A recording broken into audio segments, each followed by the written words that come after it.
Sadar Solo TV, jumpa lagi sama saya Faya di rubrik Sriwedaren. Kali ini rubrik Sriwedaren kehadiran tamu yang berbeda dari biasanya. Ada politisi namanya Pak Tuntas Subagio selaku Ketua Umum Partai Kedaulatan Rakyat. Dan saya nggak sendirian, ada co-host kita Pak Wahyu yang kali ini menemani obrolan hangat kita pada rubrik Sriwedaren kali ini. Assalamualaikum warahmatullahi wabarakatuh. Waalaikumsalam. Nah, selamat datang ini untuk Pak Tuntas nih di kantor redaksi Jalpo Sadar Solo. Sampaikan salam dulu untuk Vio Sadar Solo.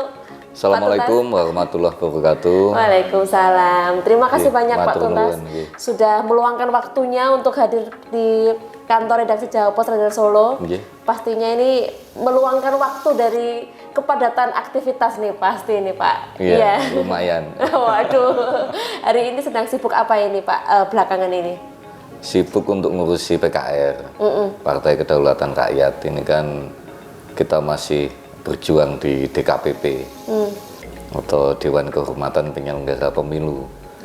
Ya berharapnya kan masih bisa nututi untuk ikut pemilu di 2024. Walaupun kemarin KPU sudah penetapan 17 parpol, tapi kita masih memperjuangkan karena kan proses hukumnya kan masih berjalan. Oh gitu, berarti masih saat ini proses kesibukannya ngurusin proses itu ya Pak ya?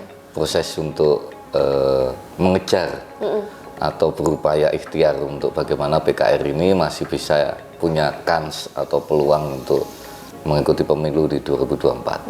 Selain itu kesibukan lain yang ya mungkin lagi hobi atau apa gitu? Ya selain itu biasa ngurusi pekerjaan, kemudian ngurusi Pucai Mas Tuntas. Kita kan sekarang juga sedang mendirikan base camp untuk Pucai Mas Tuntas, mengakomodir atau berkoordinasi dengan masyarakat untuk kegiatan-kegiatan atau event-event positif di masyarakat.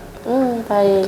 Pak Wei mungkin ada yang bertanyakan Pak Wei? Yang menarik ini tikus piti ini sebenarnya apa istilahnya dari namanya kan hewan yang kecil begitu loh Pak. Nah, tapi kalau hewan kecil ini berkumpul jadi satu artinya jadi besar lah. Yang pertama kali yang apa istilahnya menginisiasi Mas Tuntas untuk mendirikan tikus piti itu apa dan awalnya itu berapa sih anggotanya?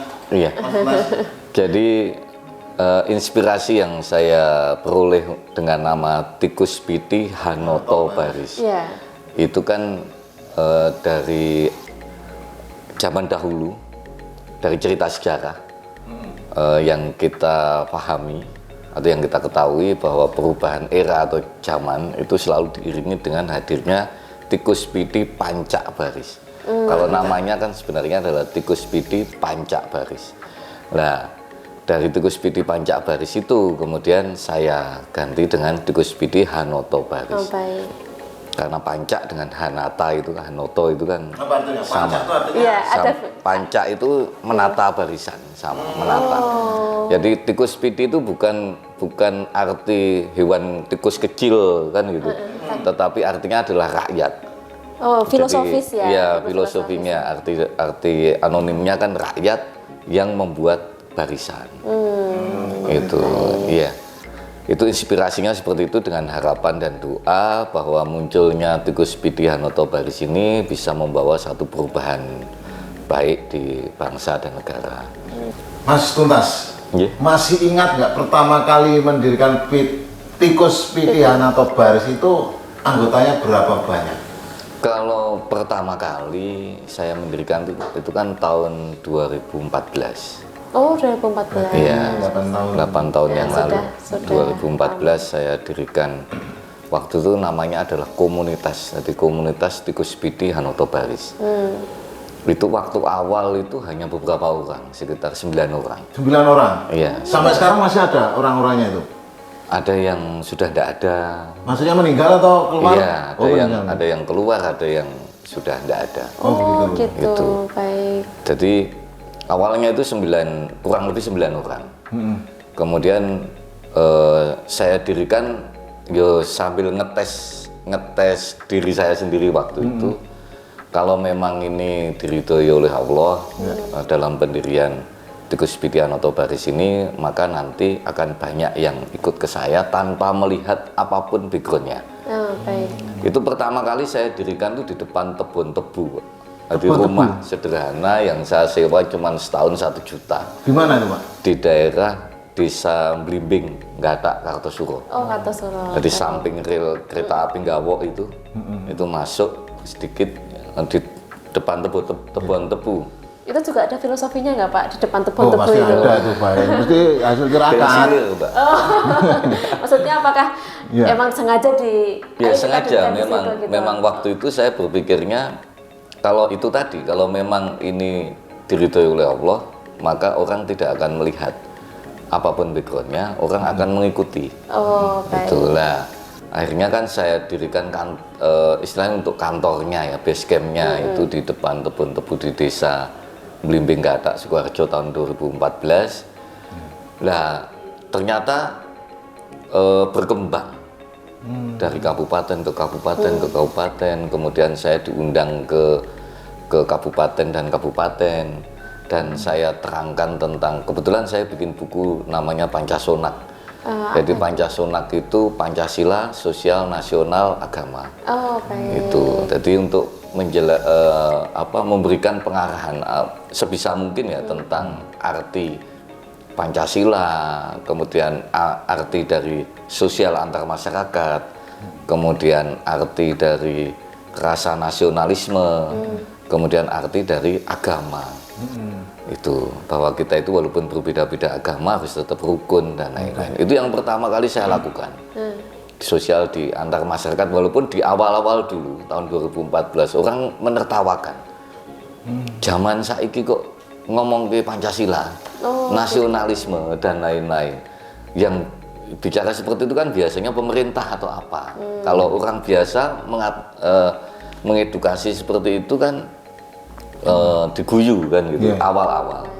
Tapi setelah itu kok malah tertarik masuk di dalam komunitas Tikus Piti Hanoto Baris. Kemudian tanggal 17 Mei 2014 itu saya kumpulkan dari beberapa kabupaten yang merasa tertarik, sekitar waktu awalnya itu sekitar 500-an orang. Oh, dari 9 orang loh Pak. Iya, 500-an itu hanya berapa bulan itu cepat sekali ya. Sekitar 500-an orang saya kumpulkan waktu awal dulu di Pondok Pesantren Hayul Ulum di mana itu, Solo ya, Banjarsari mungkin ya, tempatnya itu. Di situ kumpul semua dan kita bicarakan tentang perkembangan dari Tikus Piti ini. Akhirnya berkembang sampai ke beberapa provinsi dan itu tanpa media. Ada ketok tular. Ya, ketok tular gitu. 8 tahun ini Mbak Faya, ya, dari yang jadi 9 orang. Sekarang berapa sekarang ini jadi Pak? Mendirikan partai nih Mbak Faya. Iya. Itu rahasianya menopo nih.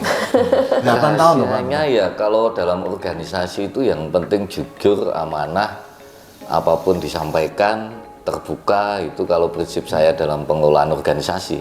Karena semua yang kita lakukan program demi program, baik itu pilkada sampai pendirian partai, itu kita lakukan dengan gotong royong. Itu jadi anggota semuanya bergotong royong, urunan untuk mendirikan partai, untuk kegiatan program seperti kongres dan lain-lain. Mas Tuntas nggak menjanjikan, misalnya kan menarik orangnya susah Mbak Faya. Yang membuat anggota bisa, istilahnya apa, bocah Mas Tuntas ya, itu mau dengan sukarela, oke saya mau berkomit ikut sama Pak Tuntas gitu. Apa tuh yang saya sampaikan hanya bagaimana kita membuat sejarah baru yang lebih baik, membuat sebuah perubahan. Jadi seperti saya dirikan sebuah partai politik itu pun juga dari urun rembuk semua anggota. Sebenarnya kan saya nggak suka politik Pak, karena dari dulu saya nggak pernah ikut berpolitik. Bukan background seorang politikus kan, bukan. Tapi dari keanggotaan, Mas, kita harus bikin partai politik, kan gitu. Lah, saya berpikir bahwa oh ya bisa, dengan partai politik ini kan bisa membuka gapuraning projo Tikus Piti. Dalam artian dengan mendirikan partai politik nanti kan bisa membuka derajat mereka. Wong cilik bisa menjadi apapun di partai politik. Jadi saya potong maaf Pak Lukas ini. Sekarang masalah ini pragmatis ya, Iya. generasinya Mbak Faya apalagi kan. Iya, generasi. Politiknya apa meneh ya, partai PKR, A, B, C, D, E, ya, Betul, gitu. betul, betul. Dan ini kan tantangannya susah banget ini Pak Tuntas. Ya meyakinkan mereka terus generasi milenial ini Mbak Faya ya. Anak-anak muda kan apatis terhadap politik. Nah, itu. seperti Iya. itu. Nah, ini kalau anggotanya Pak Tuntas sendiri apakah juga ada yang ya seusia-usia saya atau di bawah-bawah saya? Milenial. Banyak sekali, Mbak. Oh iya, Pak. Iya. Iya. Nah, Jadi itu apalagi di base camp bocah Mas Tuntas itu rata-rata anak-anak muda. Dari kalangan Sinoman, kelompok pemuda kampung per kampung, kemudian juga komunitas olahraga, kemudian banyak komunitas pemuda mahasiswa dan lain-lain. gimana cara narik biar anak muda ini nggak apatis terhadap politik itu apa? Nah, selama ini saya jurusnya? sampaikan bahwa kita itu harus bisa membuat sesuatu, membuat sebuah perubahan. Jangan hanya bicara tentang menuntut, tetapi bagaimana kita bisa mengkreasi diri kita untuk menciptakan sesuatu. Jadi dengan PKR yang kebetulan tidak ada tokoh nasional, kemudian juga dengan backgroundnya yang memang ini adalah partai rakyat, yang murni benar-benar partai rakyat, dan kita kebetulan kan dari 2014 selalu bersinggungan dengan grassroots. Kemudian juga anak-anak muda kita berikan pengertian, jangan hanya bisa menuntut kepada negara, tetapi kalian adalah warga negara, harus bisa membuat sesuatu untuk negara. Kan gitu, tapi ya membuat sesuatu yang lebih baik, bukan sesuatu yang lebih buruk, karena mencintai negeri itu kan wajib hukumnya. Membuat sesuatu sejarah, kalau memang ada peluang untuk membuat sesuatu untuk sejarah, maka kejar. Kan gitu, itu yang saya sampaikan. Mungkin karena ini juga Pak, kan tadi kan Pak Tuntas sampaikan tidak ada tokoh nasional yang, jadi gapnya itu tidak terlalu jauh gitu loh. Iya. Jadi merasa senasib sepenanggungan betul, gitu ya. jadi, oh sama-sama nih kita bukan siapa-siapa, Iya. tapi bareng-bareng pengen berubah menjadi Harus menjadi siapa-siapa. Oh. Jangan-jangan dibayarin sama Pak Tuntas nanti. Enggak ada. Nggak ada ya? Bisa dicek. Betul.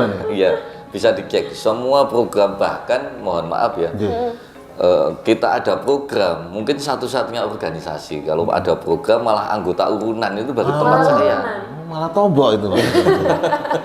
Tapi kalau urunan itu tuh Pak Tuntas sampaikannya seperti apa nih? Maksudnya kan pasti ada nih anggota kader yang saya tuh udah ikut kegiatan, keluar uang, capek. Nah, yang membuat mereka tuh dengan sukarela memberikan Saya iuran. bilangnya bahwa program yang kita lakukan itu supaya mempunyai rasa memiliki. Jadi kalau semuanya diakomodir, semuanya dibiayai, maka tidak akan punya rasa memiliki. Jadi pendidikan militansinya saya godok terus di tiap anggota. Jadi salah satu untuk rasa memiliki adalah iuran. Iya. Kalau sebuah program dia ikut iuran, otomatis akan merasa memiliki program itu. Korsa ya. Dan kalau ya? sudah jiwa korsanya kan harus ada. Jadi kalau dia sudah merasa memiliki dan mau iuran, apapun pasti dilakukan. Joko kasarannya ngedan pun berani kan gitu. Jadi ya itu tadi Pak, selain tidak ada gap, semuanya merasa Iya, kayak dulu waktu berinvestasi gitu ya Pak waktu Pilkada Solo. Pilkada Solo betul sekali. Mungkin kalau saksi yang di TPS biasanya kan dikasih duit. Betul. Kalau di kita enggak dulu itu. Malah urunan. Malah bayari.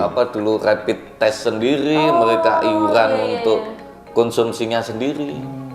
Tapi tuh ya mau-maunya sama tikus pipis itu ya.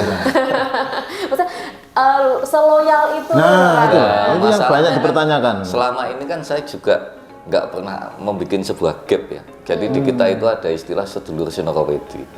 Sehingga saya bicara dengan mereka pun juga nothing tulus. Jadi bicara dari hati ke hati, ada permasalahan apa, ada ini kan gitu. Kalau saya ke daerah-daerah itu kan kayak kemarin saya touring ke Brebes, Tegal, Kendal, ketemu dengan keanggotaan, lesehan bareng, jagongan bareng kan gitu. Jadi salah satu mungkin yang menjadi kekuatan adalah trust, Pak. atau kepercayaan kepada seorang pimpinane. Walaupun pimpinane iki ya wong desa, Pak. Dan bukan tokoh, tapi ya mungkin salah satunya itu rasa nyaman, kemudian trust gitu. Tapi selain itu pasti ada harapan dong Pak. Maksudnya saya udah keluar uang banyak, tenaga, pikiran, pasti ada harapan yang ingin diraih gitu lah, ada goalnya. Maksudnya gitu. ada kontrak nggak antara itu anggota dia maksud saya. PKR maupun Tikus Piti dengan Pak Tuntas? Enggak ada. Oh, nggak ada kontrak? Enggak ada. Jadi yang saya sampaikan dan mereka rasakan selama bertahun-tahun ya. Tikus Piti ini kan sudah 8 tahun, 8 bukan tahun. waktu yang singkat. Singkat atau sekali nih Pak. baru terbentuk berapa hari kemarin kan enggak, ini kan sudah 8 tahun. Ya. Dan mereka berkembang, bukan semakin menyusut. Jadi tidak ada kontrak di antara kita. Tetapi yang terjadi adalah saya dan bersama mereka berpikir bersama untuk bagaimana membuat sejarah. Sejarah yang lebih baik. Jadi misalnya ya, ada program pendirian partai. Maka partai ini adalah, PKR ini adalah milik Tikus Piti Hanata Baris. Milik kita semua. Saya gitu. Jadi bukan milik saya pribadi, tetapi milik kita semua. Sehingga partai ini, karena ini menjadi milik kita bersama, maka ini kan harus dikembangkan. Dan kalau ini sampai berhasil, maka yang mendapat keuntungan siapa? Ya kita. Karena contoh misalnya Tikus Piti mau nyalon DPR kan tidak perlu bayar, tidak perlu ribet, tidak perlu apa kan gitu. Keuntungan yang diperoleh akan berlipat-lipat daripada iuran yang diberikan. Iya, penyadarannya kan seperti itu. Tapi Mas Tuntas sebenarnya sadar nih yang dihadapi dalam dunia politik itu kan istilahnya gajah-gajah, gajah. Betul. Dan kalau Tikus Piti kalau jenengan sampaikan tadi ya istilahnya kalau anak muda sekarang remah-remah lah. Iya, balung kiri Pak. Balung kiri. Nah itu jenengan kok ya yakin-yakinnya begitu dari komunitas bisa ke partai politik kok bisa. Ini saya nunggu jawaban yang bisa apa ya? Kok berani gitu loh Mas Tuntas? Ya diwanek-wanek gitu Pak. Berarti memang kalau dalam artian gini, saya berprinsip ya, kalau ikhtiar dan doa, kemudian kalau semuanya itu diniati, diyakini dan dijalankan dengan sepenuh hati, pasti akan menghasilkan sesuatu. Itu adalah sebuah keyakinan dari dulu. Saya merintis semuanya dari minus Pak, bukan dari nol. Seperti juga mendirikan Tikus Piti Hanata Baris itu kan ibaratnya dari minus, bukan dari nol. Karena saya dirikan di depan tebu dengan tempat yang lantai aja belum dikasih, masih tanah. Itu ibaratnya kan minus. Iya. Tetapi saya jalani, saya tekuni. Yang penting kan niat, yakin dan dijalankan dengan sepenuh hati dan harus berani melangkah. Karena kalau kita punya tujuan, punya angen-angen, punya impian, kalau hanya dilamunkan saja kan nggak mungkin kesampaian. Oh gitu. Apapun yang terjadi kan harus melangkah. Melangkahnya aku ke jeglong, apa ke serimpet atau apa, selama kita bangun lagi dan jalan lagi kan akan sampai juga Pak. Iya, sebenarnya digaprak dulu aja gitu ya. Urusan carry gitu. Iya. saya tuh Tapi alhamdulillah kan kesampaian Pak. Iya betul. Partai politiknya mendapat SK Kemenkumham, mendapat berita negara, kan kesampaian. Itu bukan Pak, suatu yang tidak mungkin. Perjuangan itu tidak mengkhianati hasil seperti itu.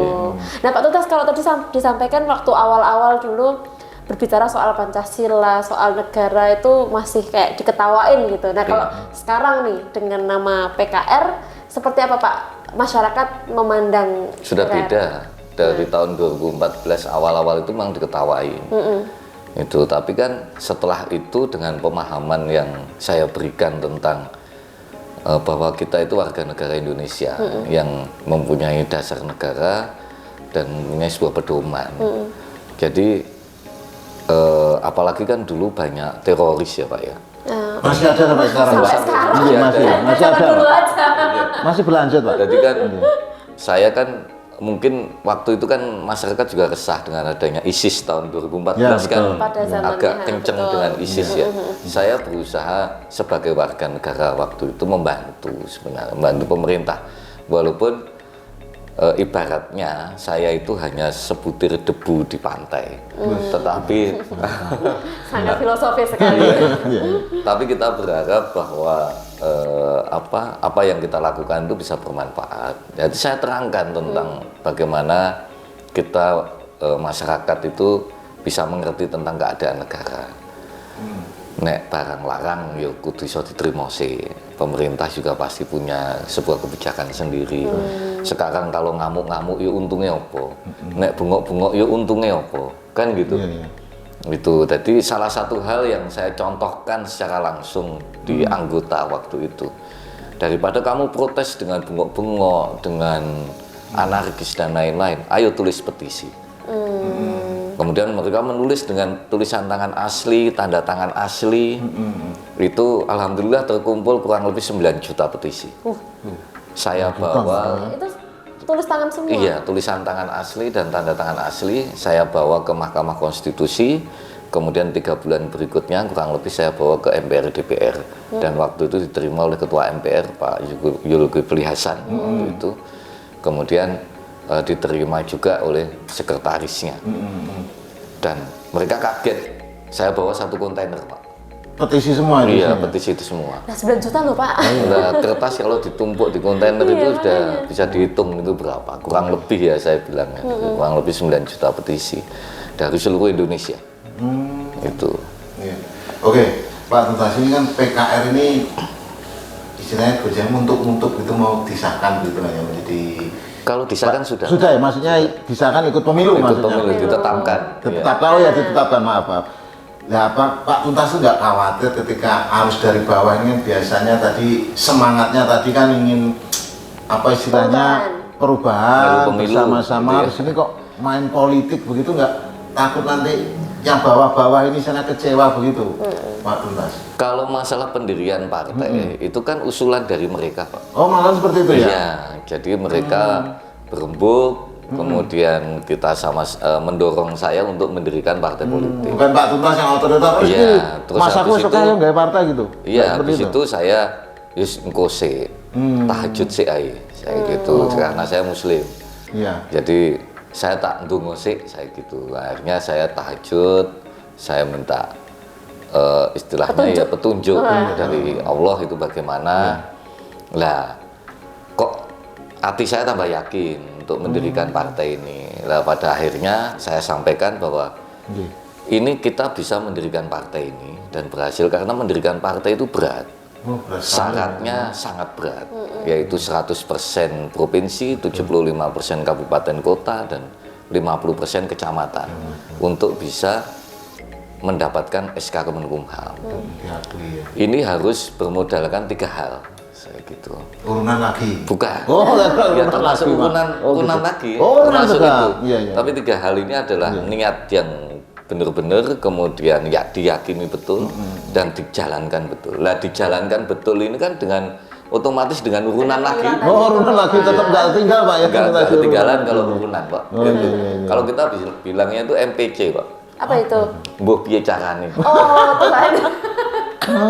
Atau markipat. Apa itu, Pak? Lagi tuh, Pak? Mari kita patungan. Kita ada istilah-istilah yang di Tikus Speed itu sangat familiar, Pak. Iya. Jadi kayak MPC, kemudian markipat, kemudian ada yen wani ojo wedi-wedi, yen wedi ojo wani-wani. Iya, betul. Baik. Nah, itu nanti ketika misalnya sudah ditetapkan ikut, dari pemilu 2024. Nah, nanti apa nih yang gerakan aspirasi yang mau diperjuangkan tuh soal apa ini, Pak?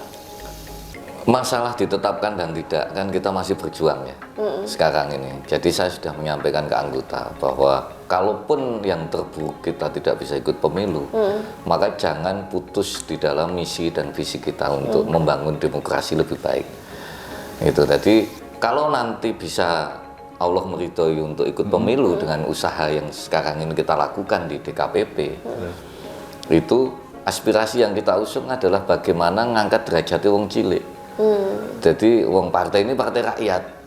Jadi bukan partai wong cilik settingan loh, Pak. Oh, begitu ya? Iya. Tapi kita adalah partai yang benar-benar partai rakyat.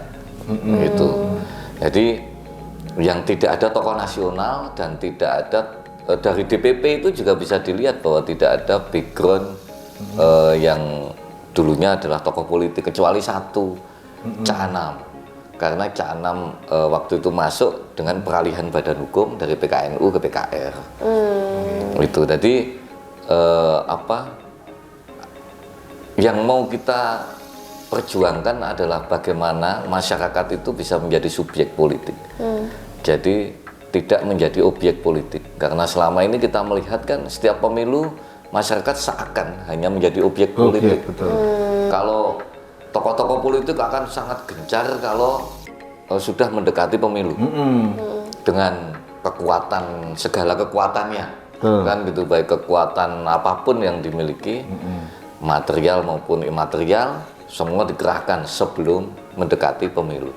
Setelah pemilu hilang.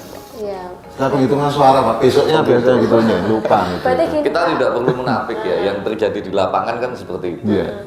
Nah ini yang mau kita usung, sehingga walaupun PKR ini masih berjuang di DKPP dan kemarin tanggal 14 belum ditetapkan menjadi partai peserta pemilu, tetapi kita masih eksis, pergerakan kita masih masif dengan Bocah Mas Tuntas, pendirian Basecamp, event-event yang kita jalankan, kayak kemarin ada event lomba pertandingan badminton.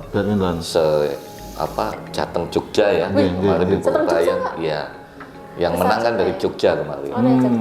Kemudian ada lomba sampan di Kepulauan Sadulang, Sumeneb, Madura. Kemudian ada makan gratis yang dilakukan oleh Basecamp. Kemudian UMKM. Kemudian ada pemancing gratis. Jadi itu yang event-event masih tetap dijalankan di wilayah. Kemudian di Jawa Barat ini juga mau ada event besar mancing bersama itu di Jawa Barat. Kemudian di Sumatera Barat kemarin juga ada event lomba nembak tupai itu di Sumatera Barat. Jadi masih berjalan. Karena apa? Saya tekankan bahwa lolos dan tidaknya PKR, maka kalian tunjukkan bahwa PKR ini eksis untuk demokrasi Indonesia, kan gitu. Jadi gini Pak, tadi saya udah mengambil kesimpulan kenapa kok yang ikut PKR itu banyak dari 9 sampai. Pertama itu karena tidak ada tokoh nasional tadi itu, jadi gapnya nggak terlalu jauh. Kedua itu tidak eksklusif partainya, betul Pak. Mungkin low profile. Iya, jadi kan kalau tadi kan Pak Tutas sampaikan ada anggota kadernya yang sinoman seperti itu, ada macam-macam yang pemuda anggota saya seperti itu. Rata-rata grassroots. Jadi kan jadi semua orang bisa menjadi orang partai gitu loh Pak. Kalau saya kan bayangan saya selama ini tuh kalau orang jadi kader partai politik tuh memang harus yang daki-daki gitu lah Pak, yang harus punya banyak uang lah yang kayak ketua DPD Sukoharjo kemarin waktu ngurusi SKT persyaratan ya di DPD itu kan juga itu kan hanya orang biasa.